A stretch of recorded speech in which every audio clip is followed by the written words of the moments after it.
Hello trader, welcome to another gold trade idea from Forex Trading Wizard Academy. I'll be doing a complete updated multi-time frame analysis on gold to see what kind of trading opportunity currently we have in this instrument.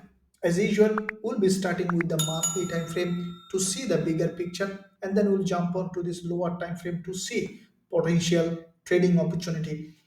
Market perspective, gold we see that has broken out of this very important monthly level of support.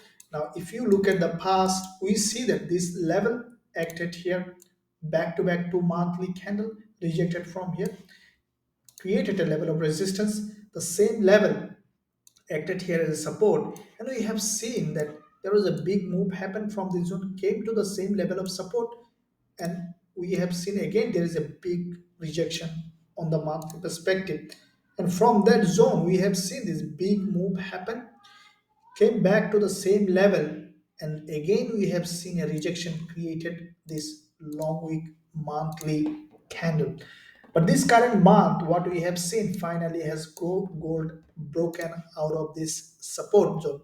What we can expect now, as this support is broken, we could potentially see further drop on gold, and what I think that gold might come back to this liquidity zone.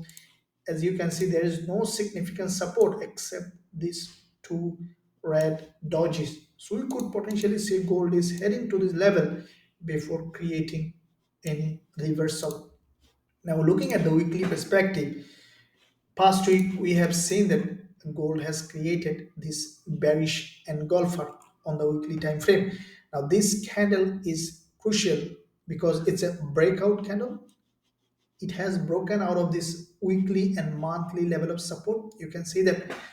And previous week we have seen this narrow doji. That's a very weak response from the buyers.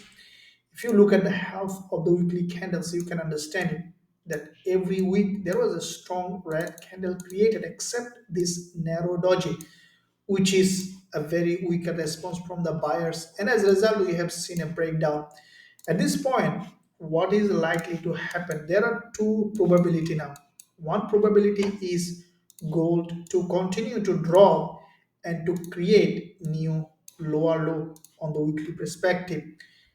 There is another probability is to gold go up to test this liquidity zone, this bottom of this doji or body of this doji. Why? Because when you see this kind of support zone is broken, and because this is a very important liquidity zone, in most cases you can expect the instrument to go up and test this support as resistance. So which is likely to happen? Let's find out on the daily time frame to see what kind of price action it is creating. Now, daily perspective, as you have seen in my previous analysis when the price was here, this is what exactly I mentioned, that you can see gold has created series of lower high on the daily time frame, and if we draw a trend line here we can see what might happen. So now let's look at on the 4 hour time frame to see what we are expecting. What I'm expecting now, first of all, if I see that gold is respecting this resistance, that is the daily resistance here as well, and in this lower time frame, what kind of structure it has created. If you look at closely, you can see there is a triangular pattern has been created. You can see that. So this is also a very strong bearish price action. When you see a big drop like that created this triangular pattern, it is likely to break to the downside again. That's how the price action works.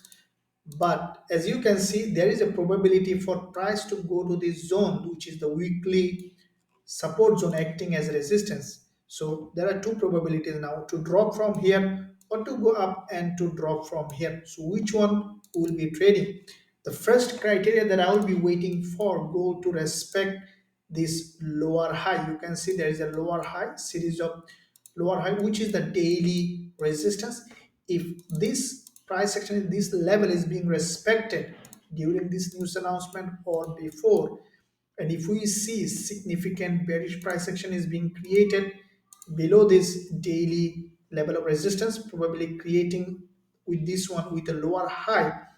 And then if we see in this zone even a very strong bearish price action, then we will be selling gold again from this zone, considering that gold likely to drop from here to continue its downward movement. On the other hand, if we see that a candle has been closed above this daily resistance, created a higher high instead of lower high, and then we'll be waiting for a potential rise on gold to this level where there is a weekly previous support acting as resistance, and in the zone we will be waiting for a potential bearish price action for gold to continue to drop. And these are the two zones I'm actively watching for a potential shorting opportunity on gold to trade with our students. If you find value in this analysis, don't hesitate to drop a comment below to help this idea, and also let us know what you are thinking about gold. Thank you for watching. I'll see you soon in my next analysis.